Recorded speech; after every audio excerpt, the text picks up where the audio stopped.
Hello and welcome back to our statistics series for ENIGMA-U. Last lecture, we talked about how we use probability to get a representative sample from a population. Today, we're going to dive into the first of our inferential statistics, which, if you remember, that's how we go back from a sample, from the conclusions we make about a sample to making conclusions about a population. So we've talked about how to go from population to sample using statistics.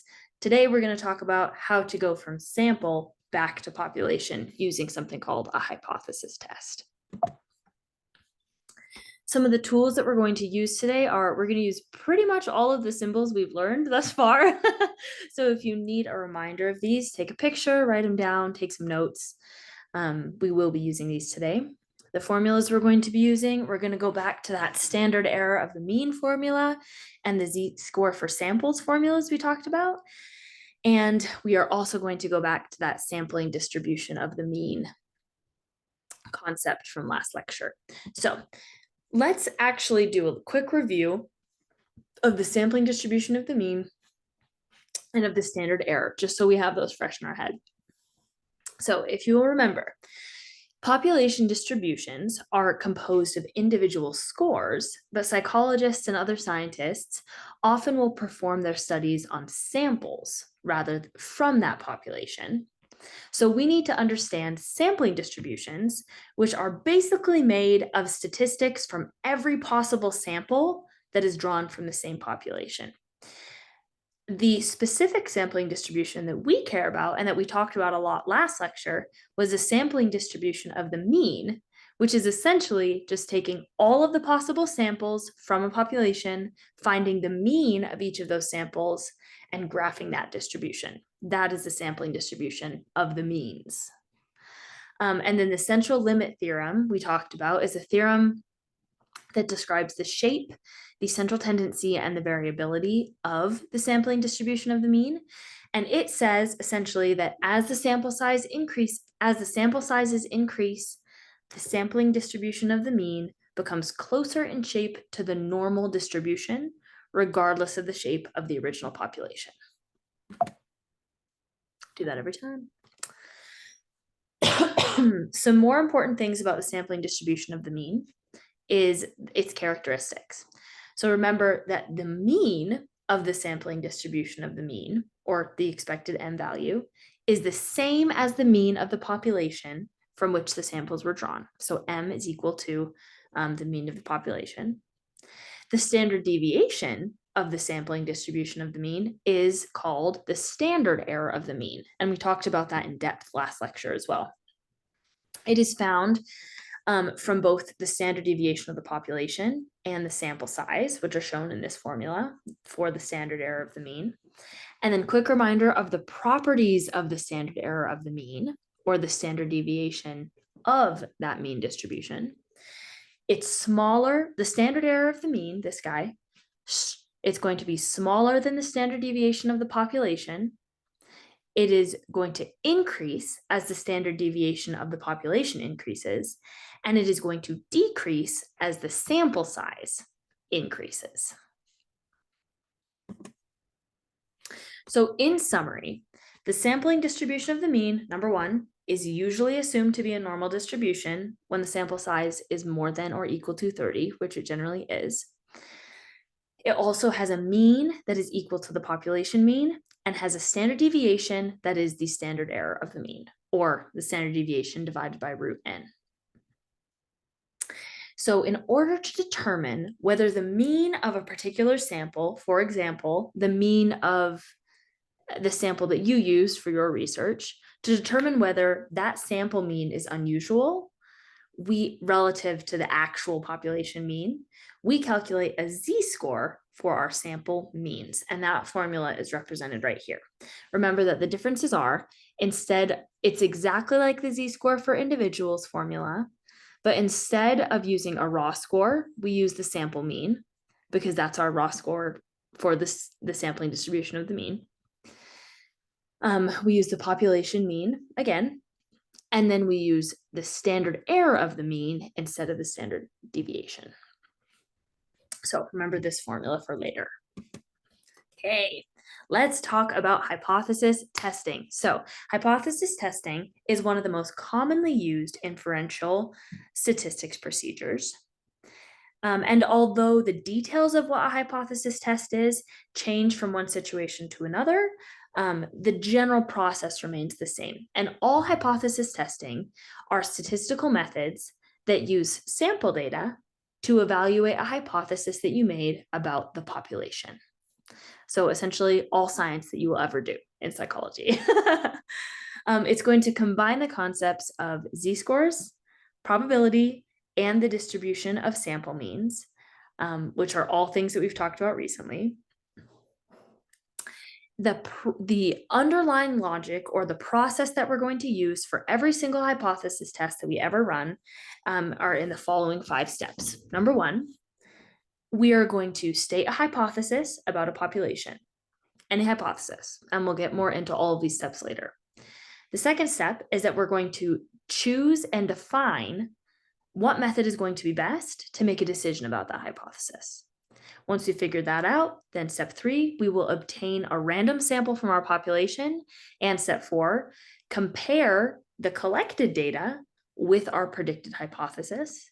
And as we compare that data, we're going to make a decision whether or not our hypothesis was correct.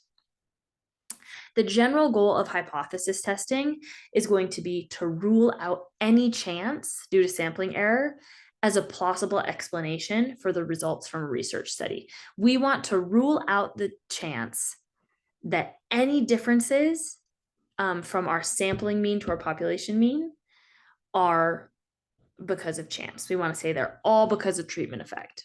That's the goal of a hypothesis test.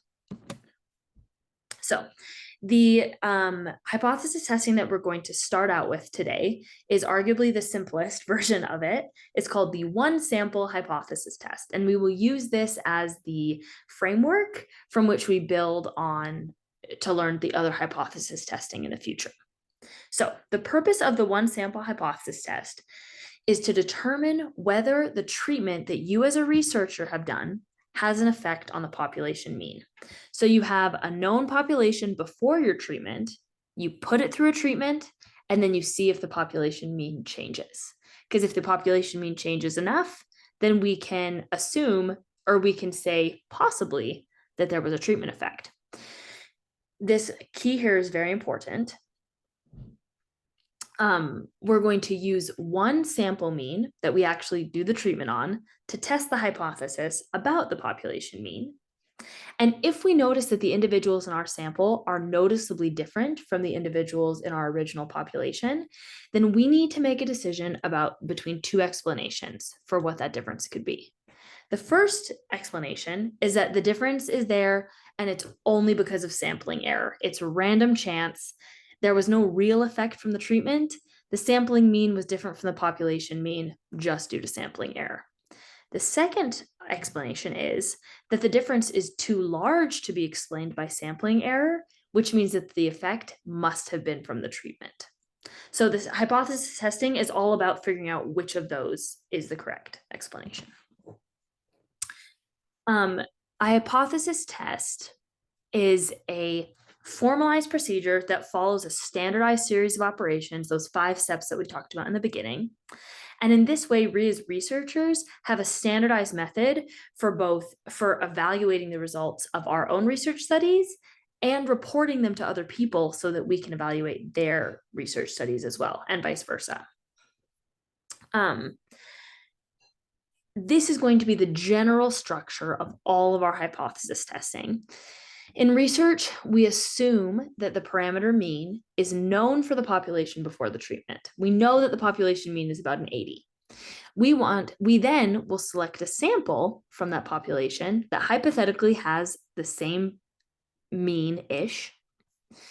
And then we're going to administer the treatment to a sample because we cannot plausibly administer treatment to a whole population, right? So we're going to take a smaller sample, administer treatment to them, and then we are going to take the statistics that we get from our treated sample and hypothesize or draw conclusions about what the unknown treated population would look like if we gave all of them the treatment. So the treated sample is going to represent the treated population. And we use the results obtained from them to infer what would happen to a treated population. For that reason, we still state all of our hypotheses about the population, not about our sample. And we'll see that in a second. We'll see that right now. Let's go through the steps of a hypothesis test. There are going to be 4 specific steps that we're going to do for the one sample hypothesis test.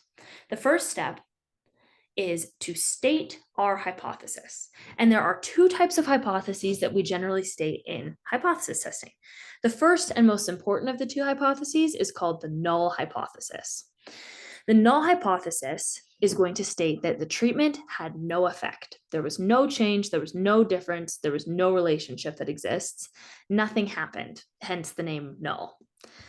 In the context of an experiment, the null hypothesis predicts that the independent variable had no effect on the dependent variable.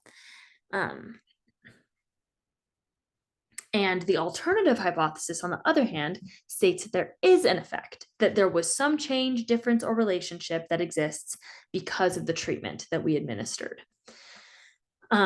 Note that the alternative hypothesis here states that there was some kind of change, but it doesn't necessarily tell us what direction that change is in, positive or negative. There are going to be some circumstances in which it's appropriate for the alternative hypothesis to differentiate a direction, but not in every situation. So we'll just keep that in mind. This is just a chart that shows us the overlap. We'll add more to this later as we learn more about hypothesis testing, but generally null hypothesis is shown here, no effect exists, alternative hypothesis that an effect does exist. So step 2 is going to be setting our criteria for a decision about our hypothesis. Eventually, you as a researcher are going to use the data from your sample to evaluate the credibility of the null hypothesis, right? You're going to use that data to make a decision. So the data is either going to support the null hypothesis, or it's going to give us enough evidence that we can refute the null hypothesis and reject it.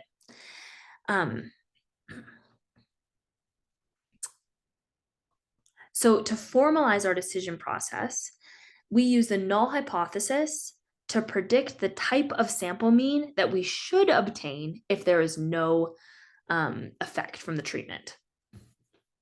We can see that here in the sampling distribution of the mean if the null hypothesis is true. Here are all of the possible outcomes of our sample mean, right? What our sample mean could possibly be.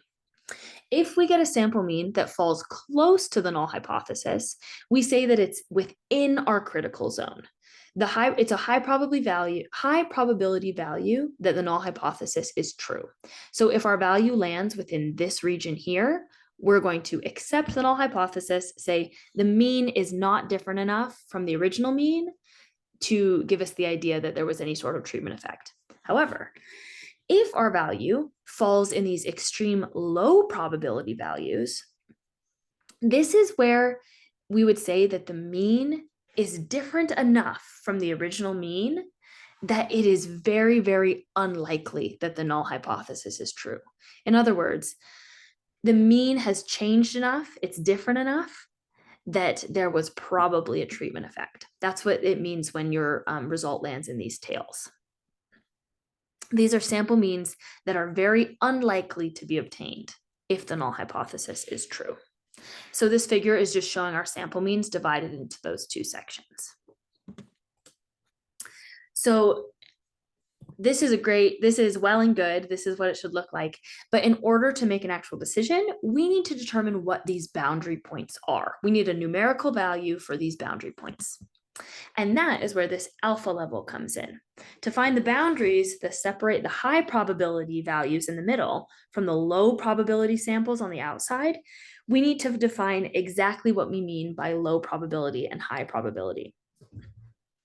And this is accomplished by selecting a specific probability value, which we call the alpha value, and establishing it as the cutoff for making a decision about the null hypothesis. It's the thing that sets up our critical region in the middle. Excuse me.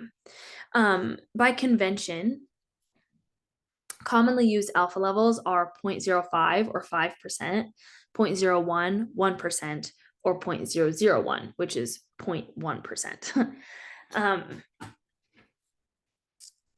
And we'll get more into this in a second, but the critical region is going to, on the outside, is going to consist of outcomes that are very unlikely to occur if the null hypothesis is true.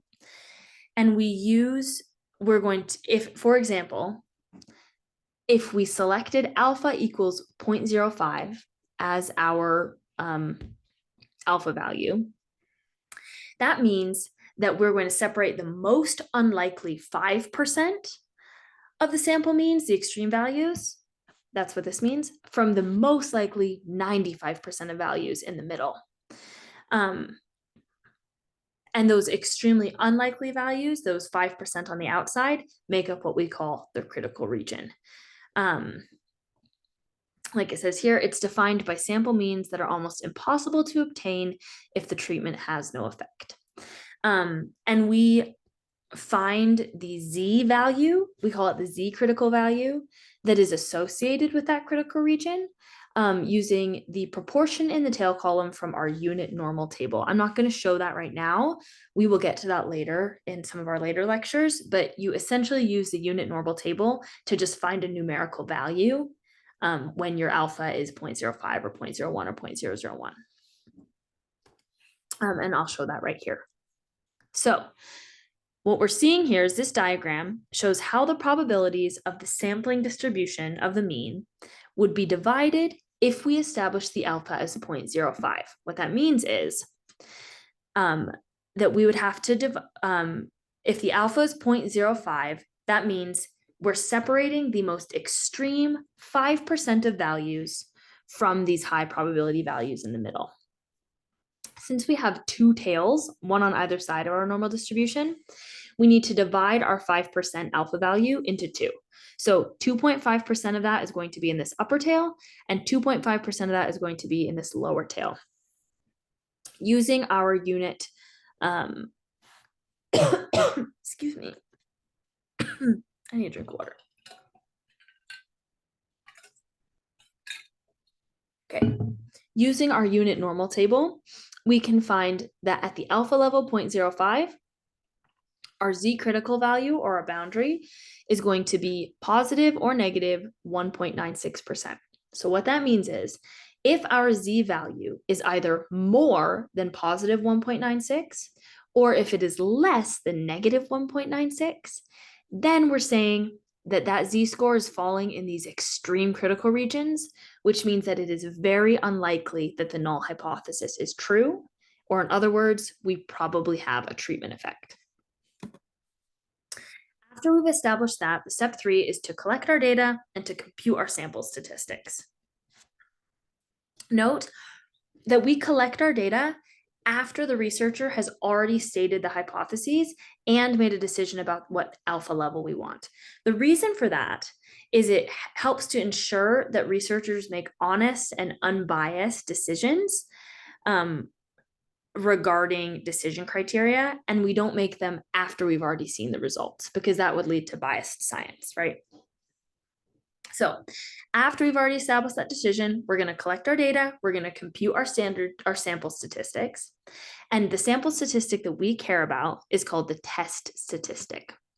In this case, it's going to be for a one sample Z test, the test statistic is going to be computed using this Z-score formula that we talked about at the beginning.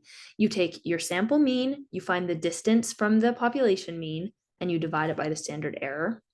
Notice here that what this is doing is it's forming a ratio that compares whatever our obtained difference is, what the real difference we got between our sample mean and our hypothesized population mean, and comparing it to the amount of difference that we would expect without any treatment effect, which is our standard error. And that helps us figure out how likely this treatment effect or this result is to have been found because of the treatment or independent of the treatment. In the lectures that follow, we're going to introduce several other test statistics that are going to be used in a lot of different research situations. but most of the new test statistics are going to have the same basic formula as the Z statistic. We just use them in slightly different ways and change some of the variables. So this Z statistic is what we're using right now.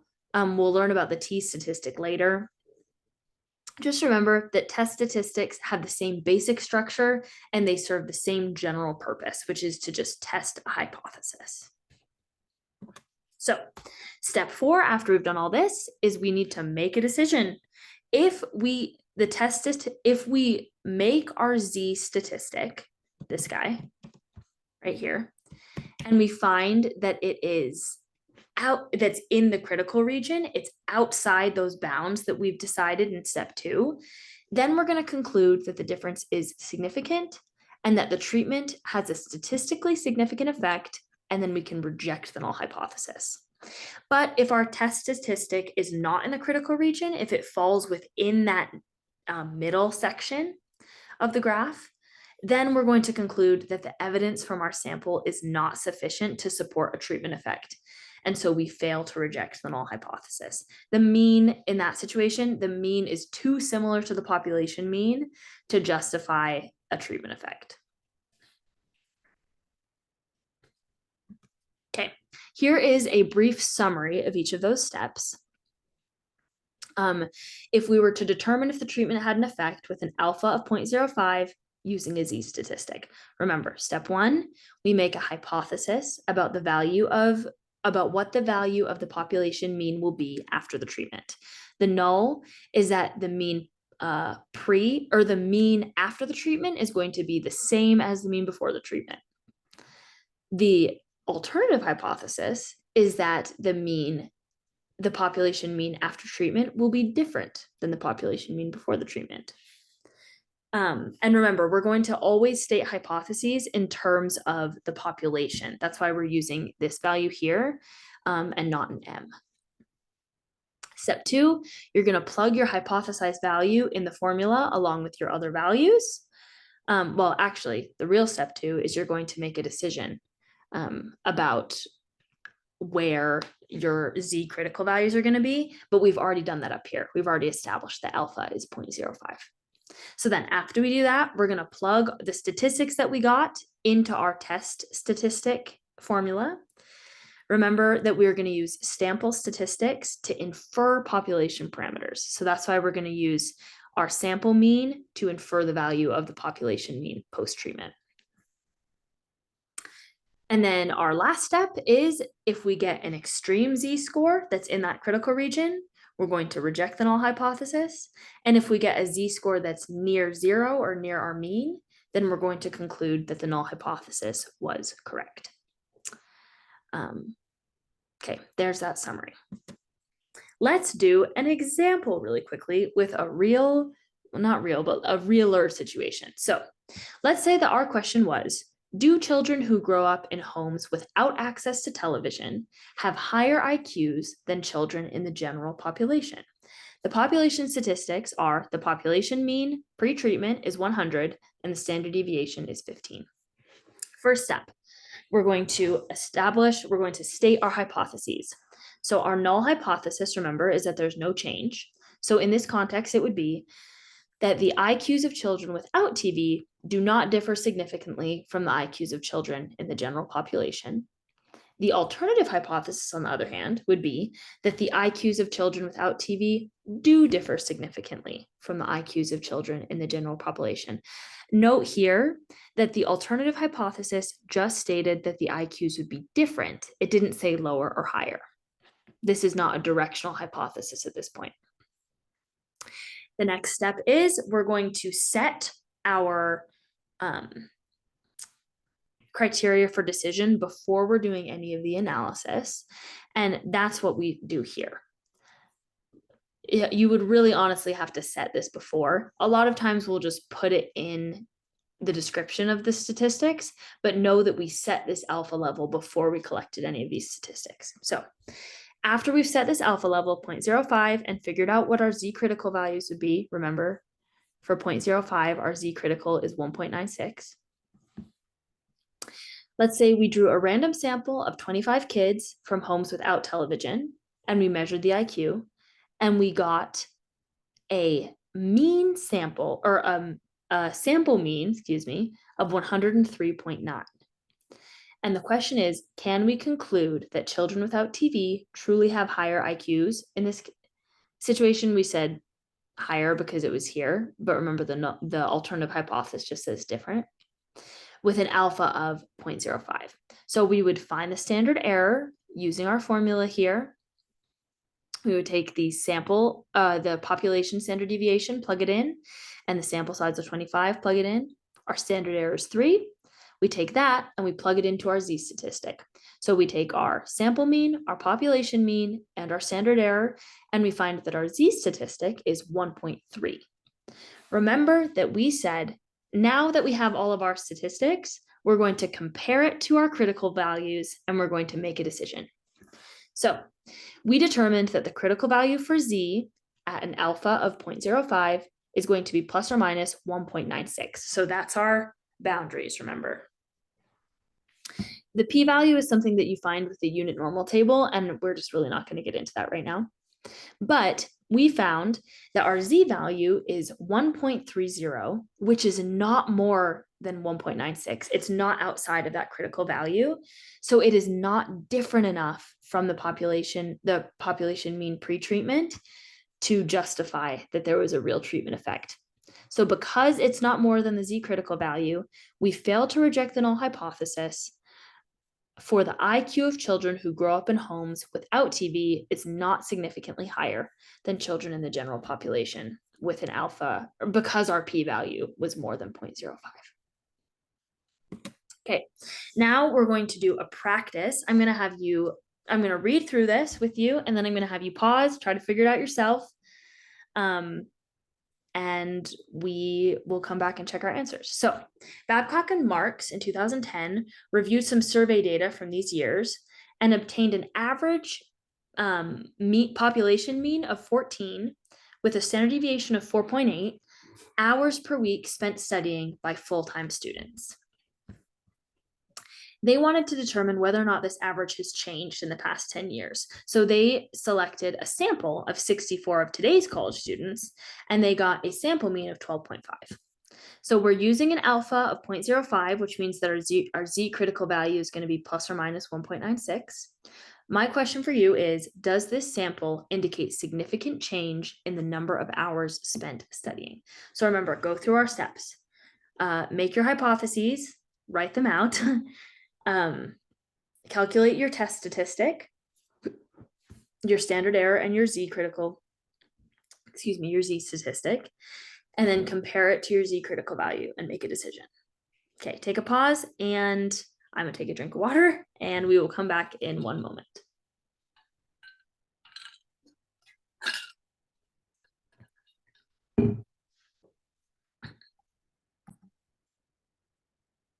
Okay, so let's go through this together.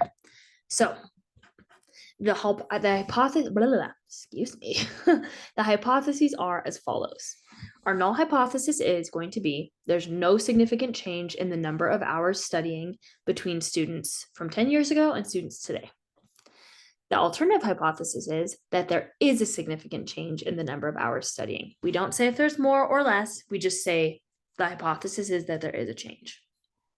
Now, since we've already established our alpha values here, we've established our decision criteria, we're going to solve for our standard error, which is going to be 0.6, because we take the population standard deviation and the sample size, and then we plug all of that into our z statistic. The z statistic is going to come out to be negative 2.5, and negative 2.5 is less than our z critical value of negative 1.6. That means if you imagine that graph, it's going to be on the outside of the negative tail, which means that there is enough evidence that the mean of our sample is different enough from the mean of our population. It has changed from the mean pre-treatment. So there's enough evidence to suggest that the null hypothesis is false.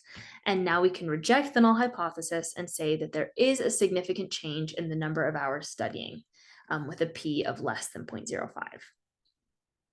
Okay, and with that, we're going to end our discussion about the one sample hypothesis test, and we'll move into some other hypothesis testing in our next lecture.